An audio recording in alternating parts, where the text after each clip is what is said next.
ರೋಹಿತ್ ಶರ್ಮಾ ಭಾರತ ಕಂಡಂತಹ ಒಬ್ಬ ಶ್ರೇಷ್ಠ ಆಟಗಾರ ಹಾಗೆ ಸಮರ್ಥ ನಾಯಕ. ಟಿ20 ವಿಶ್ವಕಪ್ ಗೆದ್ದ ಬಳಿಕ ಟಿ20 ಫಾರ್ಮೆಟ್ಗೆ ಗುಡ್ ಬೈ ಹೇಳಿದರು. ಹಿಟ್ಮ್ಯಾನ್ ಸ್ಥಾನಕ್ಕೆ ಅವರಷ್ಟೇ ಪರಿಪೂರ್ಣವಾದ ನಾಯಕನನ್ನ ಹುಡುಕುವ ಜವಾಬ್ದಾರಿ ಬಿಸಿಸಿಐ ಹೆಗಲೇರಿತ್ತು. ಇದೀಗ ರೋಹಿತ್ ಉತ್ತರಾಧಿಕಾರಿಯಾಗಿ ಹಾರ್ದಿಕ್ ಪಾಂಡ್ಯ ಆಯ್ಕೆಯಾಗಿದ್ದಾರೆ ಎನ್ನಲಾಗ್ತಿದೆ. ಟಿ20 ವಿಶ್ವಕಪ್ನಲ್ಲಿ ಟೀಂ ಇಂಡಿಯಾದಲ್ಲಿ ವೈಸ್ ಕ್ಯಾಪ್ಟನ್ ಆಗಿದ್ದ ಪಾಂಡ್ಯಗೆ ಟಿ20 ತಂಡದ ನಾಯಕತ್ವ ನೀಡಲು ಬಿಸಿಸಿಐ ನಿರ್ಧಾರ ಮಾಡಿದೆ. ಅದರಂತೆ ಶ್ರೀಲಂಕಾ ವಿರುದ್ಧದ ಸರಣಿಯಲ್ಲಿ ಪಾಂಡ್ಯ ಭಾರತ ಟಿ20 ತಂಡದ ಕ್ಯಾಪ್ಟನ್ ಆಗಿ ಕಾಣಿಸಿಕೊಳ್ಳುವುದು ಕನ್ಫರ್ಮ್ ಆಗಿದೆ. ಭಾರತ ಮತ್ತು ಶ್ರೀಲಂಕಾ ನಡುವಣ ಟಿ20 ಸರಣಿಯು ಜುಲೈ 27ರಿಂದ ಶುರುವಾಗಲಿದೆ. ಈ ಸರಣಿ ಮೂಲಕ ಟೀಂ ಇಂಡಿಯಾ ಟಿ20 ತಂಡದ ಖಾಯಂ ನಾಯಕನಾಗಿ ಪಾಂಡ್ಯ ಆಯ್ಕೆಯಾಗುವ ಸಾಧ್ಯತೆ ಇದೆ. ಭಾರತ ಟಿ20 ತಂಡದ ನೂತನ ನಾಯಕನಾಗಿ ಹಾರ್ದಿಕ್ ಪಾಂಡ್ಯ ಆಯ್ಕೆಯಾಗಿದ್ದಾರೆ ಎಂದು ಬಿಸಿಸಿಐ ಮೂಲಗಳು ಖಚಿತಪಡಿಸಿವೆ. ಭಾರತ ಟಿ20 ತಂಡದ ನಾಯಕನಾಗಿ ಹಾರ್ದಿಕ್ ಪಾಂಡ್ಯಗೆ ಪಟ್ಟ ಕಟ್ಟಲು ಆಯ್ಕೆ ಸಮಿತಿ ಕೂಡ ನಿರ್ಧಾರ ಮಾಡಿದೆ. ಇದಕ್ಕೂ ಮುನ್ನ ಹಾರ್ದಿಕ್ ಪಾಂಡ್ಯ ಜೊತೆ ಜಸ್ಪ್ರೀತ್ ಬುಮ್ರಾ, ರಿಷಬ್ ಪಂತ್ ಹಾಗೆ ಸೂರ್ಯಕುಮಾರ್ ಯಾದವ್ ಹೆಸರುಗಳು ಕೂಡ ನಾಯಕತ್ವದ ರೇಸ್ನಲ್ಲಿದ್ದವು.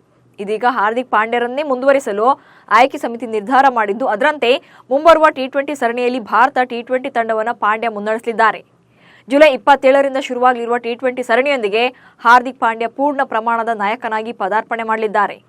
ಆದರೆ ಏಕದಿನ ಮತ್ತು ಟೆಸ್ಟ್ ತಂಡದ ನಾಯಕರಾಗಿ ಮುಂದಿನ ವರ್ಷದವರೆಗೆ ರೋಹಿತ್ ಶರ್ಮಾ ಅವರೇ ಮುಂದುವರಿಯಲಿದ್ದಾರೆ ಎಂದು ಬಿಸಿಸಿಐ ಸ್ಪಷ್ಟಪಡಿಸಿದೆ. ಇನ್ನು ಹಾರ್ದಿಕ್ ಪಾಂಡ್ಯ ನಾಯಕನಾಗಿ ಭಾರತ ತಂಡವನ್ನು 16 ಟಿ20 ಪಂದ್ಯಗಳಲ್ಲಿ ಮುನ್ನಡೆಸಿದ್ದಾರೆ. ಈ ವೇಳೆ ಟೀಂ ಇಂಡಿಯಾ 10 ಮ್ಯಾಚ್ಗಳಲ್ಲಿ ಗೆಲುವು ದಾಖಲಿಸಿದೆ. ಅಲ್ಲದೆ ಪ್ರಸ್ತುತ ಇರುವ ಆಟಗಾರರಲ್ಲಿ ಟಿ20 ತಂಡವನ್ನು ಮುನ್ನಡೆಸಿರುವ ಹೆಚ್ಚಿನ ಅನುಭವ ಪಾಂಡ್ಯ ಅವರಿಗಿದೆ. ಇದೇ ಕಾರಣದಿಂದಾಗಿ ಹಾರ್ದಿಕ್ ಪಾಂಡ್ಯಗೆ ನಾಯಕನ ಪಟ್ಟ ನೀಡಲಾಗಿದೆ. ಇನ್ನು ಇದೇ ತಿಂಗಳಾಂತ್ಯದಲ್ಲಿ ಭಾರತ ಶ್ರೀಲಂಕಾ ಪ್ರವಾಸವನ್ನು ಕೈಗೊಳ್ಳಲಿದೆ. ಭಾರತ ಮತ್ತು ಶ್ರೀಲಂಕಾ ನಡುವಣ ಸರಣಿಯು ಜುಲೈ 27ರಿಂದ ಶುರುವಾಗಲಿದೆ. ಈ ಸರಣಿಯಲ್ಲಿ ಮೊದಲು 3 ಟಿ20 ಪಂದ್ಯಗಳು ನಡೆಯಲಿವೆ. ಆ ಬಳಿಕ 3 ಪಂದ್ಯಗಳ ಏಕದಿನ ಸರಣಿ ಕೂಡ ನಡೆಯುತ್ತೆ. ಆದರೆ ಈ ಸರಣಿಯ ಏಕದಿನ ಪಂದ್ಯಗಳಿಗೆ ಟೀಂ ಇಂಡಿಯಾದ ಸ್ಟಾರ್ ಆಲ್ರೌಂಡರ್ ಹಾರ್ದಿಕ್ ಪಾಂಡ್ಯ ಅಲಭ್ಯರಾಗುವ ಸಾಧ್ಯತೆ ಇದೆ. ಶ್ರೀಲಂಕಾ ವಿರುದ್ಧದ ಏಕದಿನ ಸರಣಿಗೆ ಅಲಭ್ಯರಾಗುವುದಾಗಿ ಹಾರ್ದಿಕ್ ಪಾಂಡ್ಯ ಅವರೇ ಬಿಸಿಸಿಐಗೆ ತಿಳಿಸಿದ್ದಾರೆ.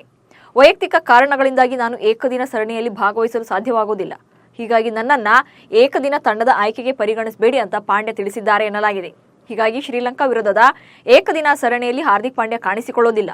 ಆದರೆ ಶ್ರೀಲಂಕಾ ವಿರುದ್ಧದ ಟಿ20 ಸರಣಿಯನ್ನು ಅವರೇ ಆಡಲಿದ್ದಾರೆ, ಅವರೇ ಮುನ್ನಡೆಸಲಿದ್ದಾರೆ. ಇನ್ನು ಶ್ರೀಲಂಕಾ ವಿರುದ್ಧದ ಏಕದಿನ ಸರಣಿಯಿಂದ ರೋಹಿತ್ ಶರ್ಮಾ ಹಾಗೆ ವಿರಾಟ್ ಕೊಹ್ಲಿ, ಜಸ್ಪ್ರೀತ್ ಬುಮ್ರಾ ಕೂಡ ಹೊರಗುಳಿಯಲು ನಿರ್ಧರಿಸಿದ್ದಾರೆ. ಅಸಲಿಗೆ ಹಾರ್ದಿಕ್ ಪಾಂಡ್ಯ 2023ರ ಏಕದಿನ ವಿಶ್ವಕಪ್ ಬಳಿಕ ಟೀಂ ಇಂಡಿಯಾ ಪರ ಒನ್ ಡೇ ಕ್ರಿಕೆಟ್ ಅನ್ನು ಆಡೇ ಇಲ್ಲ.